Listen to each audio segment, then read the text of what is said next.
Gordon Goes Foreign. Lots of people travel to the big station at the end of the line. Engines on the other railway sometimes pull their trains. These engines stay the night and go home next day. Gordon was talking one day to one of these. "When I was young and green," he said, "I remember going to London. Do you know the place? The station's called King's Cross." "King's Cross?" nodded the engine. "London's Euston. Everybody knows that." "Rubbish," said Duck. "London's Paddington. I know. I worked there." They argued till they went to sleep. They argued when they woke up. They were still arguing when the other engine went away. "Stupid things," said Gordon crossly. "I've no patience." "Stupid yourself," said Duck.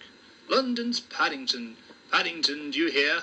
"Stop arguing," James broke in. "You make me tired." "You both agreed about something anyway." "What's that?" "London's not Euston," laughed James. "Now shut up." Gordon rolled away, still grumbling.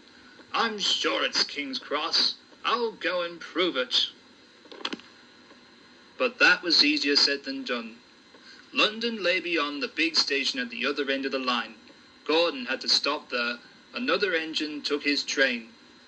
"If I didn't stop," he thought, "I could go to London." One day he ran right through the station. Another time he tried to stop before the fireman could uncouple the coaches. He tried all sorts of tricks, but it was no good. His driver checked him every time. "Oh dear," he thought sadly, "I'll never get there." One day he pulled the express to the station as usual. His fireman uncoupled the coaches, and he ran onto his siding to wait till it was time to go home. The coaches waited and waited at the platform, but their engine didn't come. A porter ran across and spoke to Gordon's driver. "The inspector's on the platform. He wants to see you." The driver, "Hello," said the fireman. "What's happened?" "The engine for the express turned over when it was coming out of the yard. Nothing else can come in or out. They want us to take the train to London. I said we would if the fat controller agreed. They telephoned and he said we could do it. How's that?" "Fine," said the fireman. "We'll show them what the fat controller's engines can do." "Come on," said Gordon. "Let's go." He rode quickly over the crossings and backed onto the train. It was only a few minutes before the guard blew his whistle, but Gordon thought it was ages. Come on," he puffed to the coaches. Come on. "We're going to town. We're going to town," sang the coaches slowly at first, then faster and faster. Gordon found London was a long way away.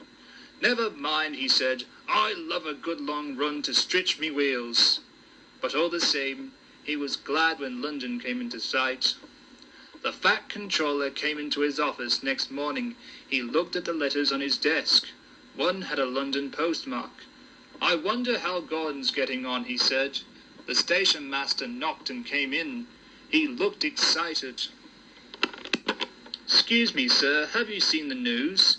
"Not yet." "Why?" "Just look at this, sir."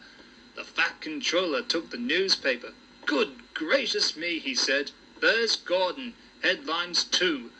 Famous engine at London station. Police called to control crowds." The fat controller read on absorbed. Gordon returned next day. The fat controller spoke to his driver and fireman. "I see you had a good welcome in London." "We certainly did, sir. We signed autographs till our arms ached." And Gordon had his photographs taken from so many directions at once, he didn't even know which way to look. "Good," smiled the fat controller. "I expect he enjoyed himself. Didn't you, Gordon?" "No, sir, I didn't." "Why ever not?" "London's all wrong," answered Gordon sadly. "They've changed it. It isn't King's Cross anymore. It's St. Pancras."